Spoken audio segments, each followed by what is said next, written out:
and I thought maybe there was a hostage situation or something. Hundreds of people have been evacuated in South Jordan as police work to detonate explosives. Tonight, we're looking into just what went down in this South Jordan man's home. Going into a 3-day weekend in particular, even more important for folks to really concentrate on wearing a mask in public. Today, Utah hit a new high, a record number of hospitalizations due to COVID-19. What public health experts are keeping an eye on, and the hidden fear while you celebrate Pioneer Day. Crews are anxiously battling a new wildfire in Weber County, which is threatening hundreds of homes. Tonight, details on how it started. And another round of afternoon thunderstorms through central and southern Utah, producing flash flooding. Will this linger on into the weekend? I'll let you know in the forecast. We have a breaking news update tonight where police are detonating more explosives at a South Jordan home.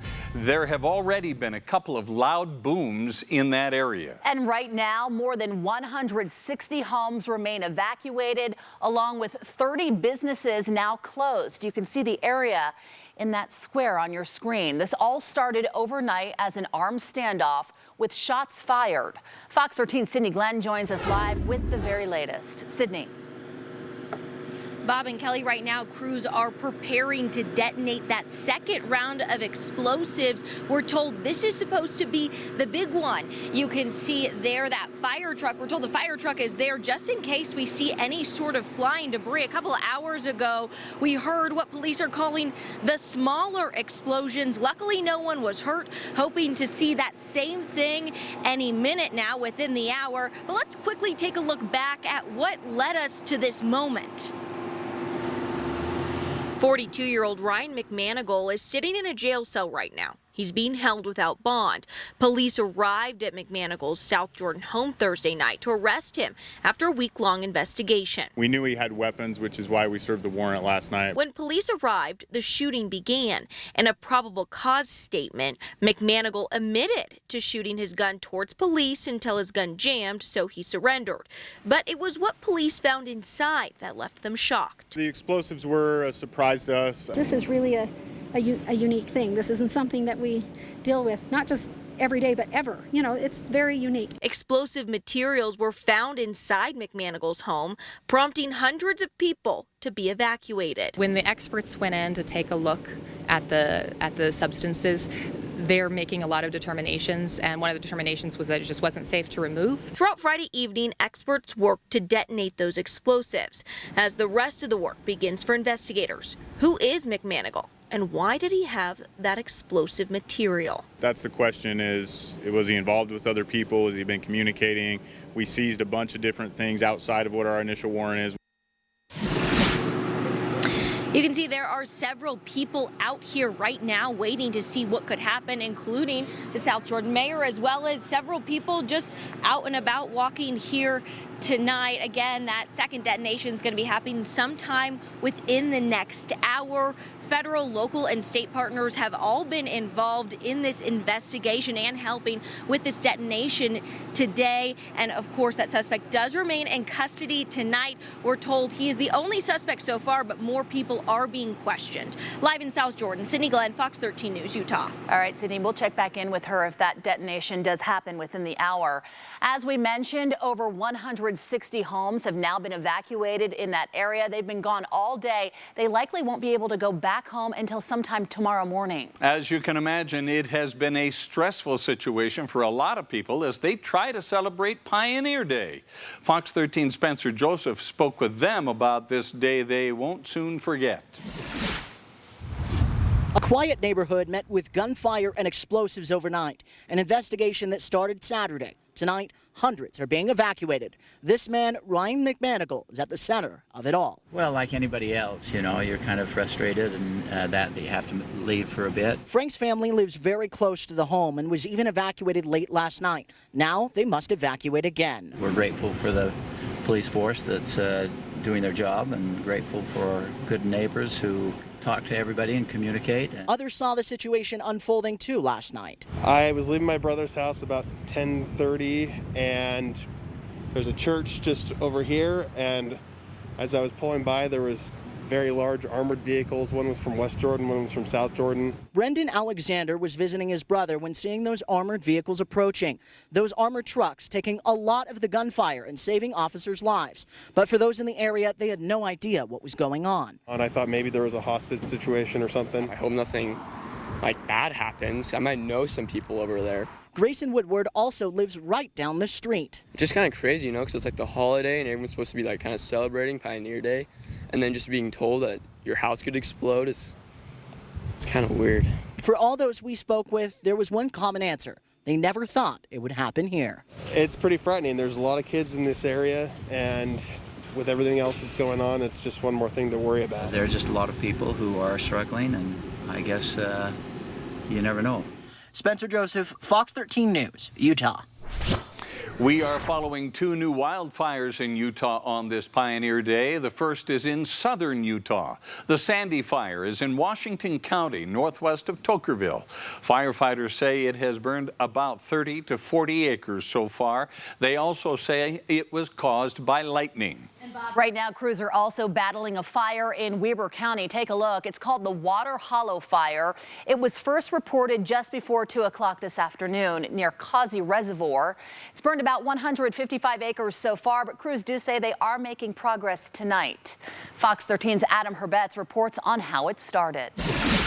Well, they're calling this the Water Hall Fire. Crews could be out here for the next few days fighting this thing, and it all started right here with a man shooting at this private gun range at that bench. A very experienced shooter hitting his target, but then realizing that he set the grass on fire, a lot drier than he initially expected, and then the flames grew from there. Right now, the strategy that crews are dealing with, they want to box it in. They want to keep it small, plenty of water drops that they say really made the difference in the first few hours. Now, because the man called 911 to report the fire, we do not think he will be getting in any trouble, especially because there are not any shooting restrictions here in Weber County.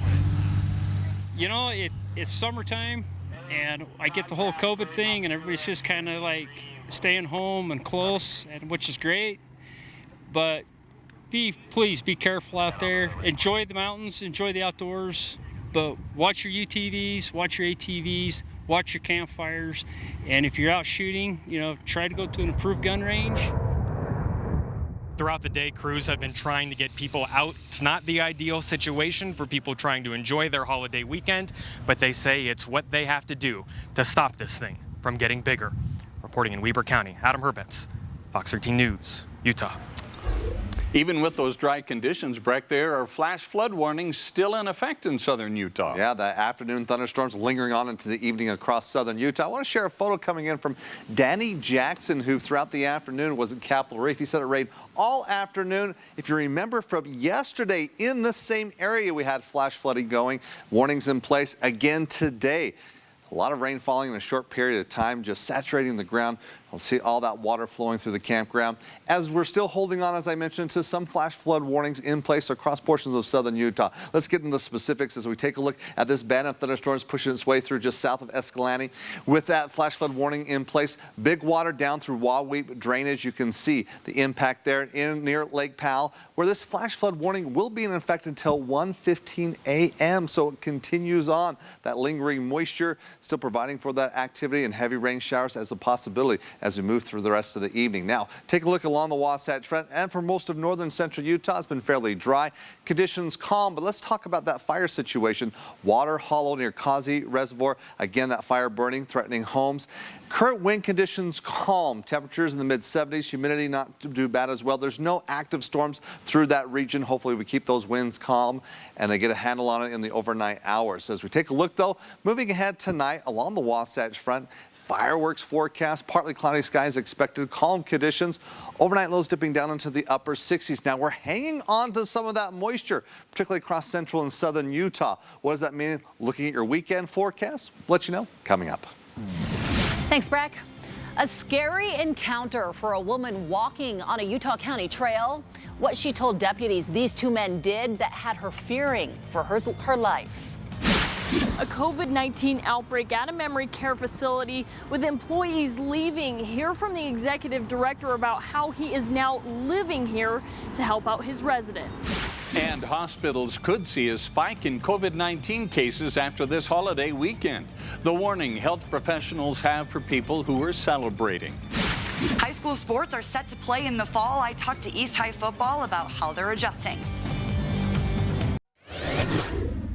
A woman on the Provo Parkway Trail says she was being an aware citizen and ended up a victim.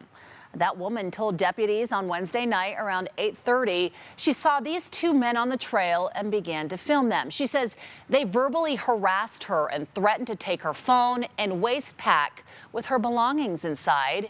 She says she could smell alcohol on their breath. When people are out like that, they have a right to feel safe in their surroundings.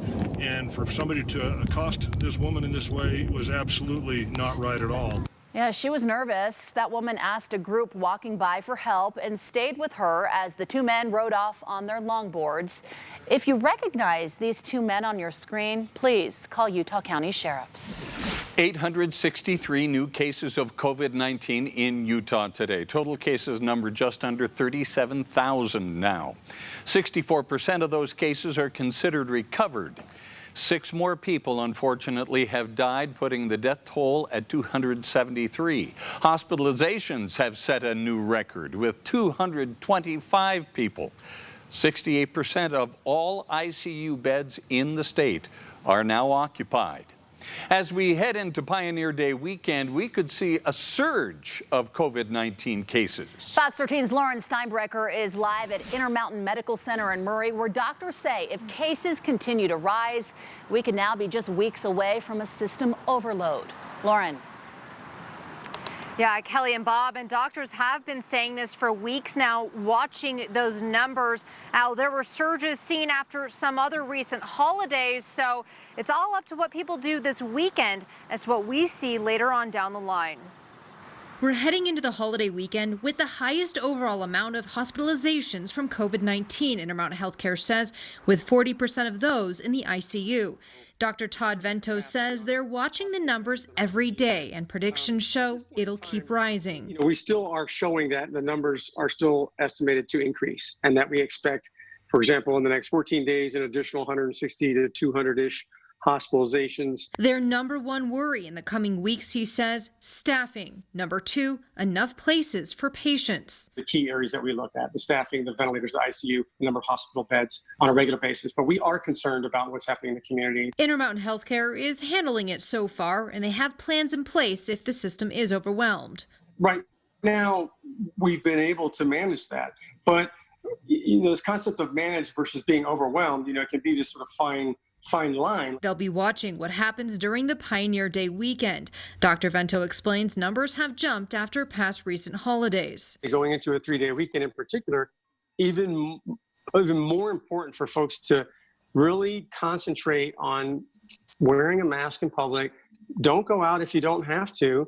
And if you do, focus on your physical distancing. What we do now, he says, could impact what they're dealing with a week or 10 days from now. Everything we do as citizens in the community does translate to what happens in the hospital.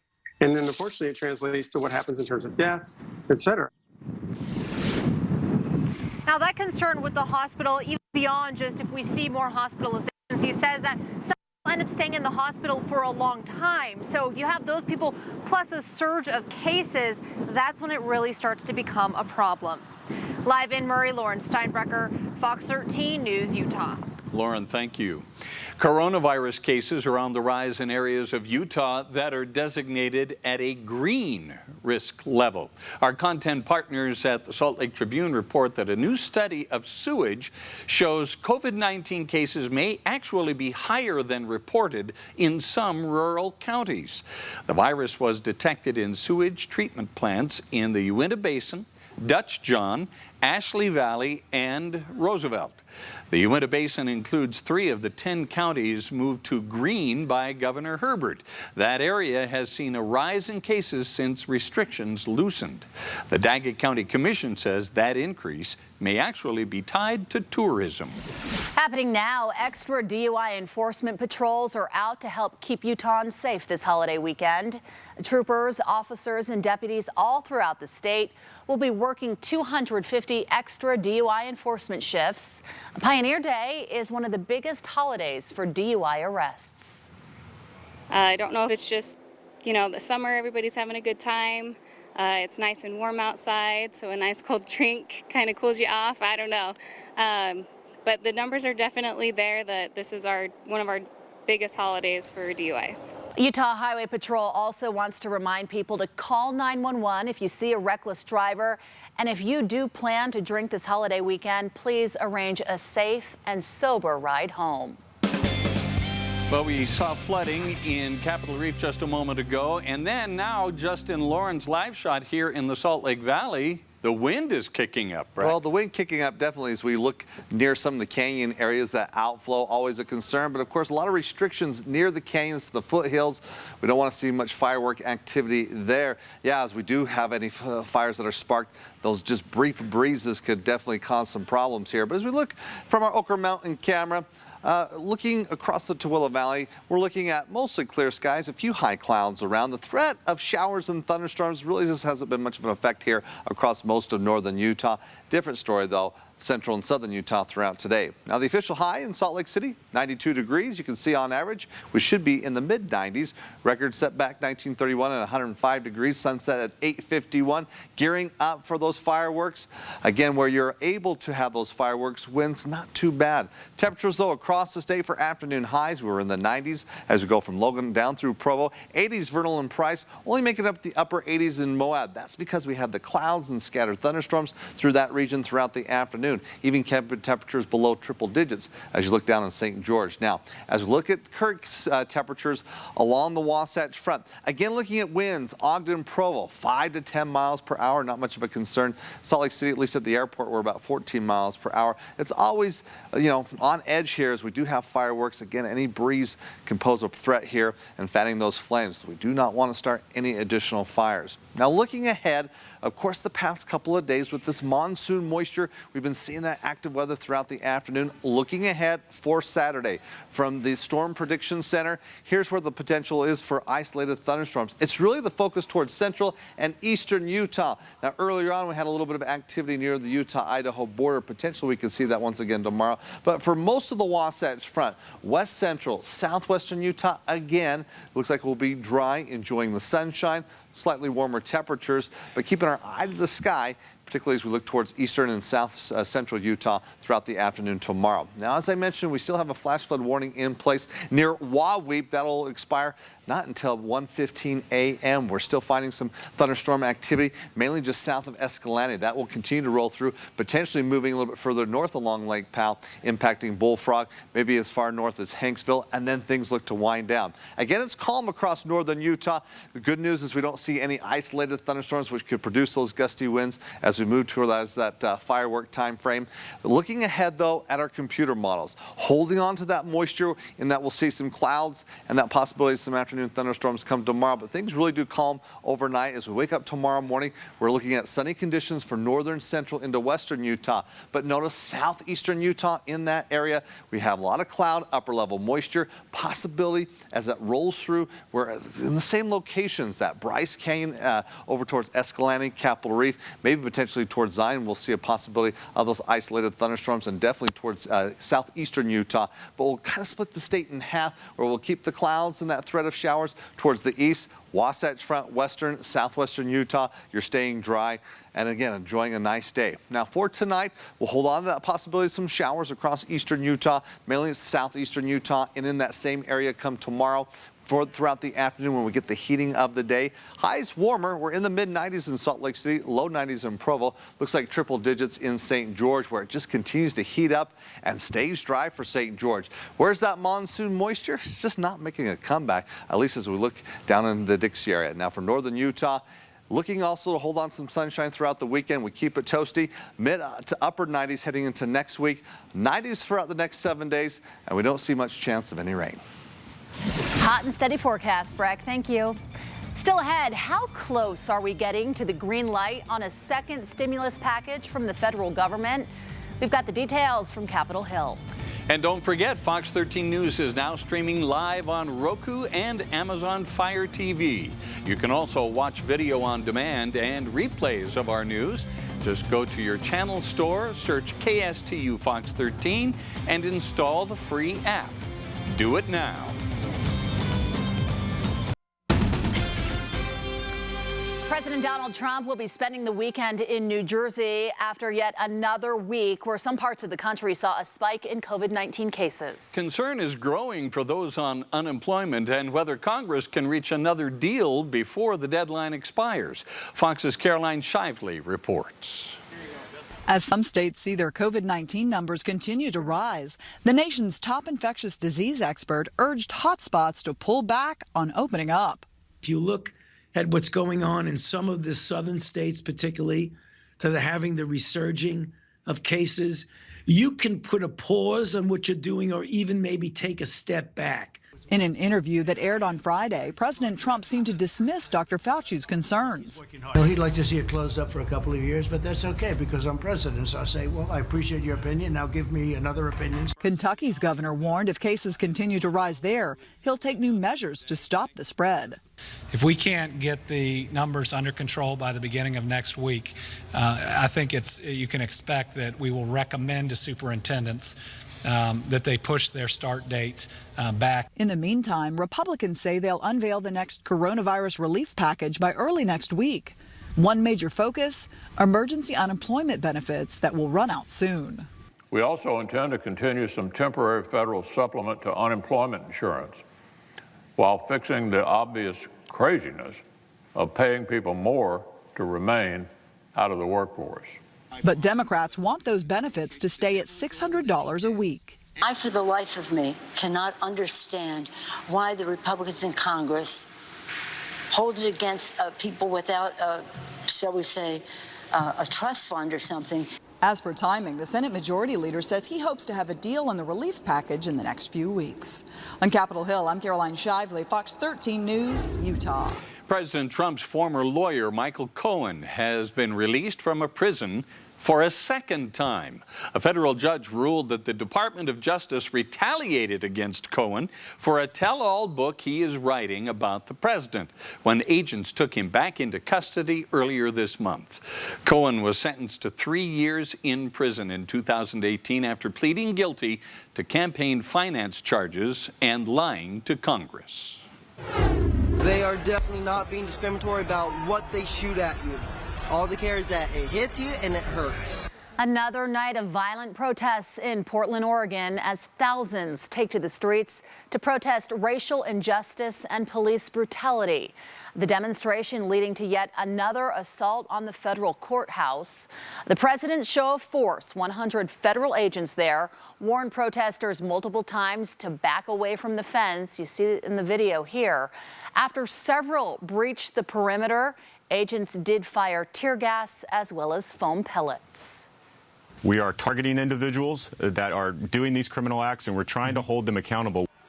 Federal agents charged 18 people this week for assault, arson, and destroying federal property.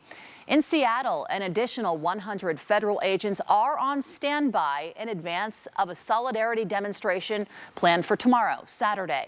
The DOJ Inspector General did agree to review agents' use of force in Portland. I never dreamed that I would have a horse shot. A rancher trying to comprehend the recent shooting and killing of his horse in rural Tooele County. The reward being offered coming up. A COVID-19 outbreak at a memory care facility. There's obvious fear, and so the number one priority that we've had is obviously care for the residents, and the next is to communicate to families of their well-being. How many were infected and how they're preventing the spread to hundreds of other residents. Live from Fox 13 Studios, this is Fox 13 News at 9. Tonight, we hear from an employee who is now living at his workplace because of a COVID-19 outbreak. Ever since employees and residents contracted COVID-19 at Legacy Village at Sugar House, workers there have resigned, leaving caregivers shorthanded. Fox 13's Aaron Cox has the story you will only see here. There are at least 19 confirmed cases here at the Legacy Village at Sugar House. As soon as the executive director found out about the cases, he decided it was time to live here until it was safe for him to return to his family. Employees wear face shields as they care for Utah's most vulnerable, living within the Legacy Village at Sugar House. We have the full PPE. That's a different appearance, and it automatically can give a very intimidating appearance. More than 260 residents live here, all over the age of 55. 48 are residents receiving memory care. That was an initial concern I had, was that they might be scared of our appearance, but they just look at us like normal, and every once in a while we'll get a comment of, what's the costume you're wearing, or does that make you hot? And it's been really fun to hear their reactions to that. Dave Egbert, the executive director, says they've tried to keep things as normal as possible for their residents, yet everything has changed for their employees. Every single day before they started their shifts, they'd come to the front desk, do a health screen, fill out a paper that they were symptom-free, exposure-free, temperature checks. One employee, Egbert says, felt fine until symptoms showed up later in the day. The test for COVID-19 came out positive. They then began to test their residents. 19 confirmed cases, all on the same floor inside the memory care unit. Egbert says so far they have prevented the spread to other sections of the facility. Things are changing so rapidly, and so there's an initial shockwave that hits. 7 of their more than 150 employees tested positive. 20 left, either quitting their job or could no longer come in because of health risks. That's when Egbert decided to move in to help out 24/7. Despite the difficulty, it's been a very positive thing, and it's been a really good growing experience for me and for our team together. We're going to come out stronger for working through this. Egbert says that the majority of the residents with COVID-19 have minor symptoms.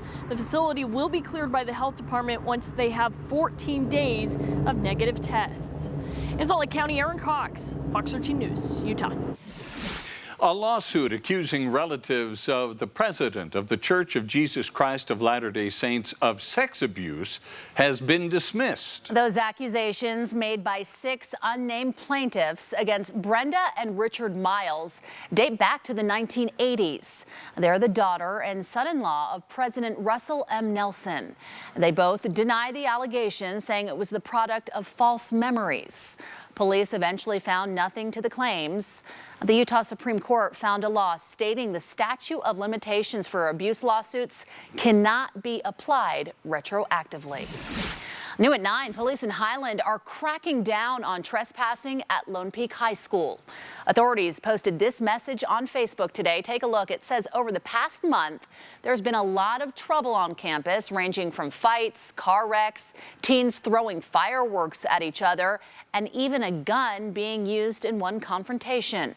Police say starting tonight, if anyone does not obey the trespassing signs on school property, they will be cited. Did you know that baby bats might be trying to live at your house? The Division of Wildlife Resources says those little bats are venturing away from their own homes for the first time, looking for a new place to live. Utah has 18 bat species. If you find any of them at your house, contact a certified wildlife nuisance control company for help. For a list of those companies, go to fox13now.com. Well, some groups in Utah disagree with celebrating Pioneer Day, especially with a parade, because of the way some pioneers treated Native Americans. This year's Days of 47 parade was canceled because of COVID-19. Gavin Noyes is the executive director of a Native American advocacy group. He says he doesn't mind people celebrating July 24th, but thinks the holiday should be renamed. One idea he said he's heard is Ancestors Day. Here in Utah, we had one of the bloodiest histories, but we actually rarely acknowledge that.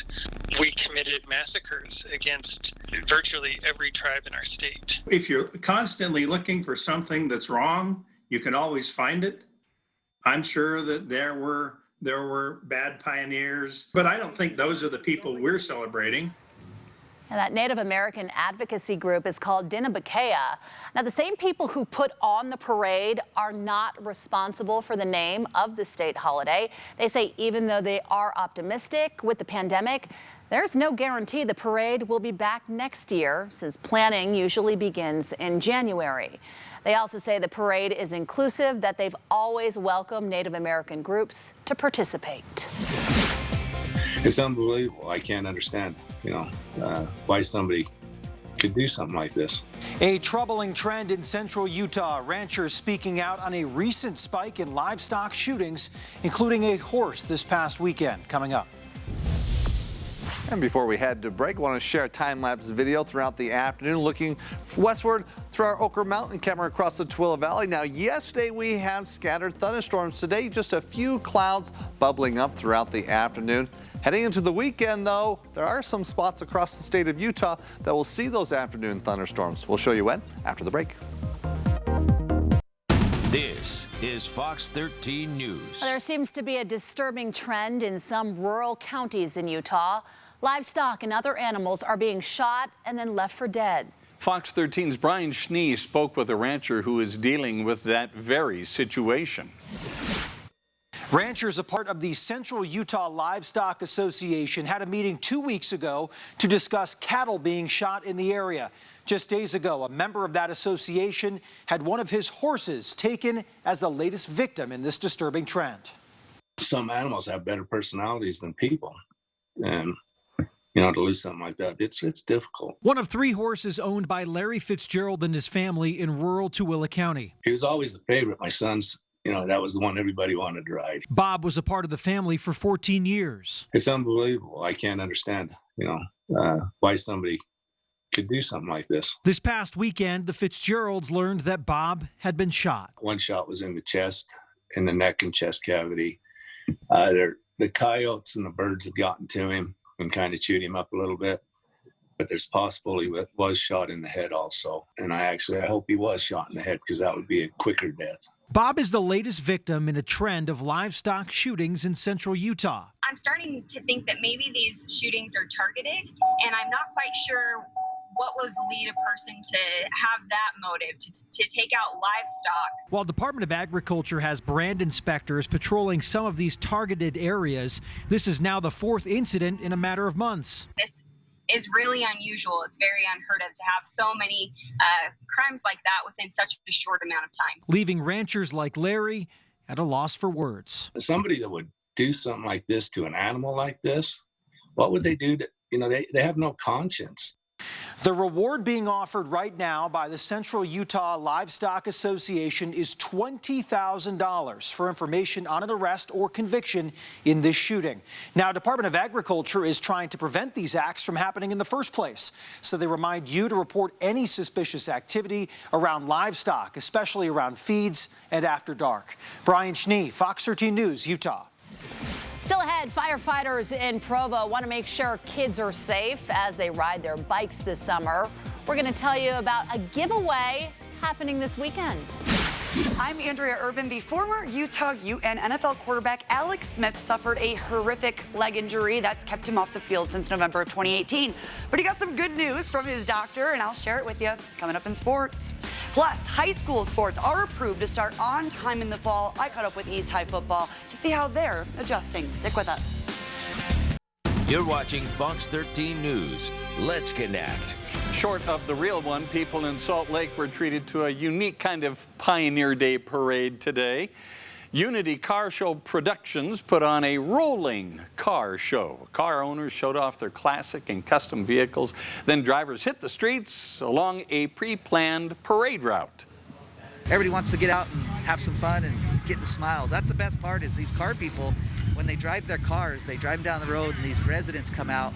They enjoy it, their smiles and their wow when you drive by. Boy, he's really right. They drove from 3500 South and 300 East to Liberty Park. Salt Lake Police helped along the way with traffic control. Blast from the past there, right, Bob? Cool cars. Well, Provo Fire Department 593 is handing out bicycle helmets to children, all to promote bike safety. Dozens of families showed up to take advantage of the free helmets today. Crews do want to educate the community on the dangers of riding without a helmet.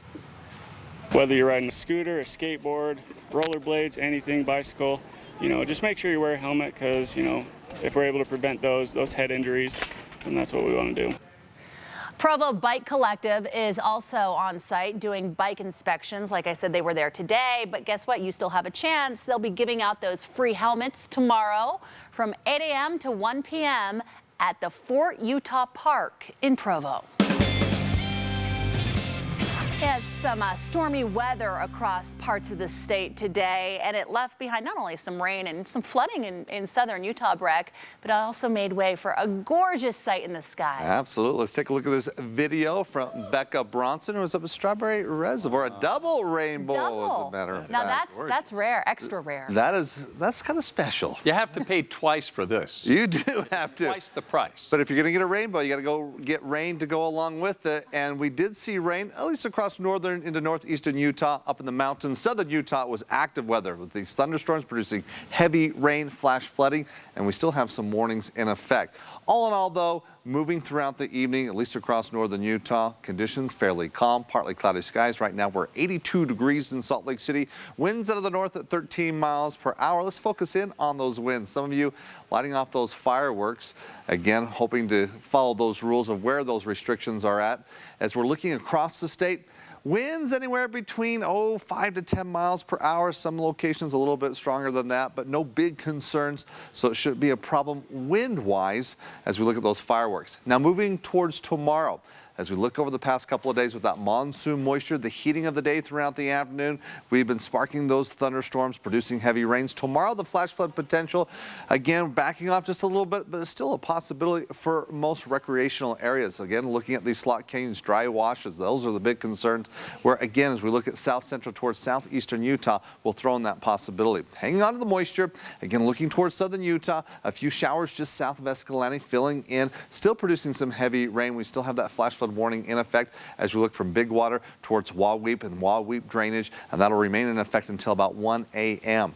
Things clearing off, calm conditions as mentioned across northern Utah, a few high clouds around, but the brunt of the moisture and the focus still across eastern Utah. We show you our moisture tracker following where the clouds and the potential for thunderstorm activity. Again, it's hovering near eastern Utah, moving through Saturday and even incorporating some of south central Utah. So in the locations that we saw today, Lake Powell over towards Capitol Reef, Bryce Canyon in the mix for tomorrow, and then things look to dry out quite nicely for Sunday. But in this drying trend for the Wasatch Front, we just push away the moisture. We're hanging on to the sunshine as we look at your hour-by-hour forecast throughout Saturday as we start off in the 70s, working our way up into the low 90s just in the afternoon. Highs in the mid-90s, just a few high clouds around. We don't have that chance of showers. Different story as we look as you go from south central towards southeastern Utah, where as we do have some cloud cover, temperatures shouldn't be too hot in the 80s, low 90s. But in southwestern Utah, we've got temperatures in the triple digits. Back there once again, upper 80s in Cedar City. Wasatch Front, you've got the sunshine, and you have some warmer temperatures. Now for St. George, it's triple digits all throughout the weekend and even warmer next week. Monsoon moisture not spreading throughout St. George as we'll keep the rain away and keeping it toasty. Northern Utah, 90s, upper 90s on Sunday, a little cooler on Tuesday. A few clouds, but no raindrops. Yeah, that monsoon moisture not creeping back in. We'll keep it dry, but we'll keep temperatures away from the triple digits, at least over the next 7 days.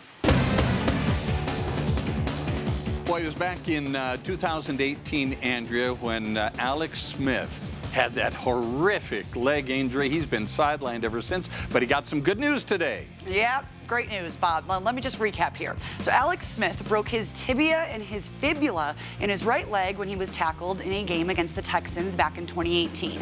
Now, his road to recovery included at least 17 surgeries, including a battle with a life-threatening infection. But he continued to rehab in 20 months since the surgery, with hopes to again play one day. And that day has come, Bob. Now, today, the former Ute told ESPN that he has been cleared by his surgical team to resume football activities. He shared that a recent result consultation with his medical team produced promising results. Quote, everyone was in agreement that my bone was in a really good place, that I had healed a lot and have zero limitations and could resume football activities, end quote. Now, what a warrior, what a miracle of a story. Gosh, I'm looking forward to seeing him out on that NFL field. Now, high school sports have been approved to return on time in the fall, but Salt Lake County is in the orange, so Governor Herbert had to change the guidelines that students would be able to go back to school in person. So I stopped by East High's football practice to see how they're adjusting to this new normal. Masks, sanitizer, and social distance. Football may look a little different this fall, but that doesn't stop the drive to play. When the state finally said last week that it looks like we're going to be able to play football like the rest of the state, the emotion was palpable. I mean, it was, some of them were in tears, some of them were hooting and hollering. It's very important to them. You'll never take the passion away from these guys because they live for this stuff. For a lot of us, this is everything for us. This is how we make it out for most of us, and for others, this is just part of high school. You know, this is part of our lives, and it's kind of hard to.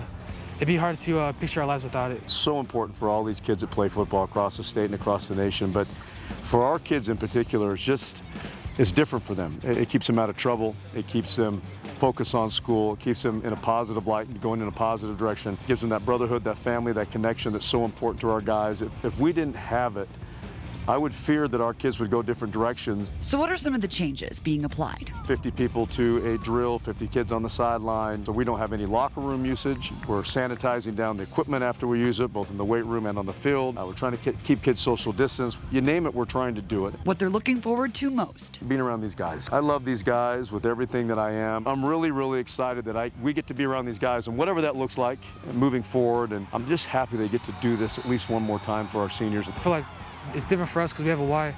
Everyone has a reason why they're playing. And it's not just a bunch of individuals. You know, we're a team. And so when we play as a team. All right, last night the Jazz fell to the Phoenix Suns by 13 in one of 3 scrimmages before beginning official play on July 30th. Now remember, this is the first time that the Jazz have played competitive team basketball in 5 months. Now following practice today, Jordan Clarkson said that they're using these scrimmages to focus on the little things. So come game time, they'll be ready. Right now, I think we're focusing on those scrimmages right now, getting everything, all the small things really back in our habits. We talked a lot about absolutes, us getting back in transition, keeping the guys out of the paint, and us rotating. Those are big things that we was concentrating on in these scrimmages. Once these seeding games come and these other games come, we're right there and in the flow of everything. All right, it's time for you to be the star. Here's another round of highlights from home. Here's 9-year-old Sophie Baker from Bluffdale, connecting for the double after hitting for the cycle during an All-Star game. Haley Smith sent in this gem. It's the Smith family vacation in Bryce Canyon. Is a TikTok really a TikTok until your whole family is involved? Let's head to Saratoga Springs, where Tanner Sanders throws the perfect toss to Ziggy. The catch is good. Check out Dick Barton, 83 years young, dancing with his great-grandkids. Then it's Avery Trujillo on a rope swing with the release and splash. All right, if you want to be on highlights from home, send in your videos to sports@fox13now.com. I'm Andrea Urban, and that'll do it for sports. We'll be right back. Finally, researchers say the first chicken to ever cross the road likely did so in Southeast Asia, but they're still not sure why. A new study shows that modern chickens descended primarily from ancient fowl in the area which is now Myanmar, Laos, Thailand, and southwestern China. Chickens are now the most common birds on the planet. There are 23 billion of them. Wow. But researchers have yet to answer which came first, the chicken or the egg. Still a mystery. That keeps your mind going, you know, the That's creativity exactly part right. of your mind. Leave that question out there. Yeah. Take a live look of the valley tonight. You can see some fireworks shows happening down in the left of your screen. I saw a few. Beautiful night. Happy Pioneer Day, everyone. QuickCast is up next.